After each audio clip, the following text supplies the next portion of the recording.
दिसलं लगेच mobile light जर बंद असल्या तुम्ही करा 10 मिनिटात आम्ही सगळे ब्रह्म वापर करू मग बघू कोण आहे 10 मिनिटात ते बंद असतं तर बरं झालं असतं तुम्ही जे बंद करून ठेवायला पाहिजे आम्हाला सांगायचं डायरेक्ट ब्रह्मगाव मध्ये आम्ही सगळे दिसतो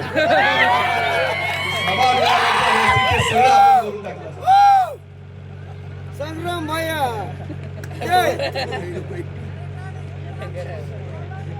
पण इथून पुढच्या काळामध्ये आपल्याला सर्वांना एकत्र राहणं अत्यंत गरजेचं आहे. महाराज आपण मगाशी बोलले थोडं आमचे महाराज मंडळी सुद्धा घाबरतात. आता इथून पुढच्या काळामध्ये खरं तर तुमच्या सर्वांकडून मार्गदर्शन धर्माच्या बाबतीमध्ये झालं पाहिजे. तुम्ही प्रत्येक व्यक्तीला, प्रत्येक युवकाला, प्रत्येक महिलेला, प्रत्येक लहान मुलाला, प्रत्येक ज्येष्ठ नागरिकाला सांगितलं पाहिजे की धर्म किती महत्वाचा आहे. आणि हा गाला हा फक्त एखाद्या मूर्तीवरती नाही, हा गाला एखाद्या फक्त महाबली हनुमानाच्या मूर्ती पुरता नाही, तो आपल्या विचारांवरती गाला की असं केल्यानंतर लोक किती घाबरतात, हे काय करतात हे तपासण्याचा प्रयत्न आपल्यावरती केला. आणि एकदा आपण काही केलं नाही तर उद्याची बारी तुम्हाला सांगतो ही मंदिरांची नाही, ती आपल्या माय माऊलींच्या आबरूपर्यंत हात टाकण्याचं काम करणार. अरे परवा दिवशीच आम्ही आता शेवगाव मध्ये मोर्चा केला महाराज, अहिल्यानगर जिल्ह्यातला आमच्या शेवगाव तालुका. तिथं आम्ही सगळे गेलो. तिथं हजारोच्या संख्येने जवळपास 15-20 हजार लोक त्या ठिकाणी 2-3 हजार आमच्या महिला बघितल्या.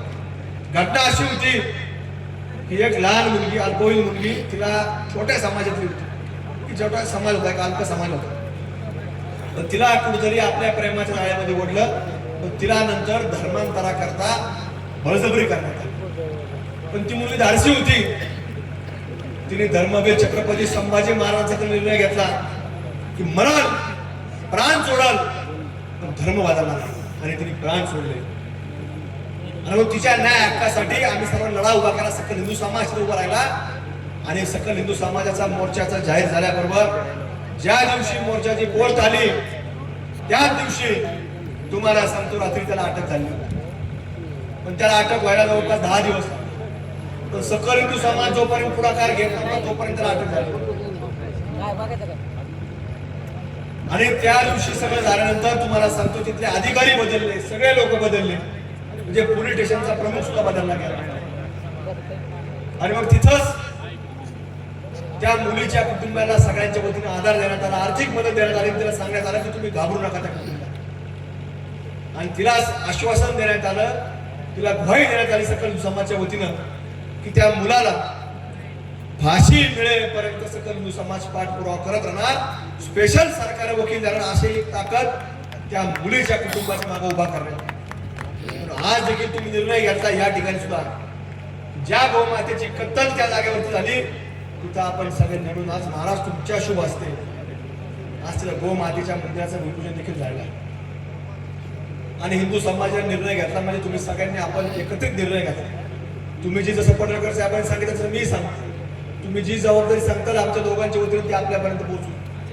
पण मंदिर ज्यावेळेस निर्माण करायचं असतं कुठलाही असो, आज या अयोध्यामध्ये देखील प्रभू श्रीरामांचं मंदिर ज्या उभं करायचं होतं, अनेक लोक देशाच्या नेतृत्वाला भेटले, आपल्या कमिटीला भेटले, त्यांनी सांगितलं कोणाकडून काय मागू नका आम्ही देतो. पण त्या कमिटी निर्णय घेतला की मंदिर एकट्याचा कोणाचं नसलं पाहिजे. हे मंदिर भारत भूमीतल्या प्रत्येक व्यक्तीचं असलं पाहिजे. आणि म्हणून त्या समिती निर्णय घेतल्यानंतर शेकडो लोक, हजारो लोक त्या मंदिराच्या निर्माणामध्ये पुढाकार घेऊन आले.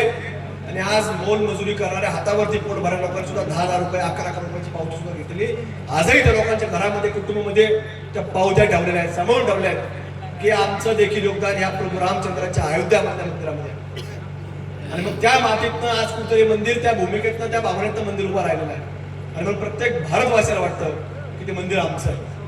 आणि म्हणून हे गोमातेचं मंदिर महाराज आपण निर्णय घेतला तर ते प्रत्येक व्यक्तीला वाटलं पाहिजे की ते मंदिर आपल्या बीड जिल्ह्यातलं आहे, ते मंदिर आपल्या गेवराई तालुक्यातलं आहे, ते मंदिर आपल्या उमापर्सेंट, ते मंदिर आपल्या ब्रह्मगावचं आहे. त्याच्याकरता देखील आपल्या प्रत्येकाला होईल तशा पद्धतीने आपण मदत केली पाहिजे.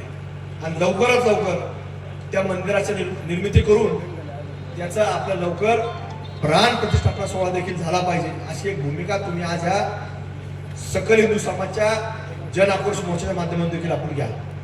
तुम्ही कुठल्याही परिस्थितीला घाबरू नका. छत्रपती शिवाजी महाराजांच्या बाबतीपासून आपण त्या काळापासून आपण पाहिलं तर त्यावेळेसपासून आपलं संकट आजही आपल्यापर्यंत थांबलेलं नाही. हे महाराष्ट्रामध्ये वेगवेगळ्या माध्यमातून वेगवेगळे जिहाद सातत्याने उदयास येतात, पण या कुठल्याही जिहादाला घाबरायचं नाही. आपण एवढ्या मोठ्या संख्येने असताना आपल्याला फक्त संघटित राहणं हे महत्वाचं आहे. आणि संघटित जोपर्यंत आपण राहणार नाही तोपर्यंत तुम्हाला सांगतो असे आघात आपल्यावर सातत्याने होतात. म्हणून आपल्या सर्वांनी संघटित राहून या प्रत्येक विषयामध्ये वाचा फोडून आपण प्रत्येकाने संघटित राहिलं पाहिजे. त्याच्या माध्यमातून आपल्या प्रत्येक व्यक्तीला न्याय मिळाला आणि तरच आपल्या ब्रह्मगावचा प्रश्न या जिल्ह्यामध्ये कुठेही पुढाकार घेऊन पुरी करू शकणार नाही. म्हणून तुम्हाला आज आम्ही विनंती करतो की या मंदिराची निर्मिती करता आपण सर्वांनी पुढाकार घ्या आणि सकल हिंदू समाज म्हणून आपण ज्या ज्या वेळेला प्रश्न उपस्थित राहील त्यावेळेला आपण पुढाकार घ्या. तुम्ही बरेच लोक भावना बरेच लोकांच्या आहेत, सूत्रसंचालन करायला सुद्धा बोलतात की आमच्याकडे कुणी आलं नाही.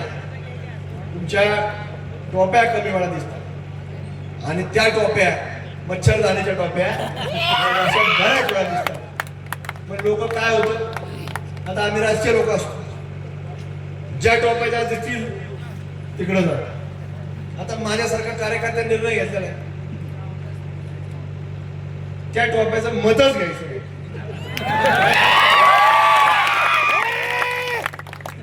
आणि आम्ही एकदा 10 वेळा सांगितलं मग चुकून सुद्धा दाबू नको. गलती से गलती भी नको पाहिजे. आणि मग या तुमच्या लोक दिसल्यानंतर आपल्या विचाराचे लोक त्या महाराष्ट्राच्या विधानसभेमध्ये गेल्यानंतर एवढ्या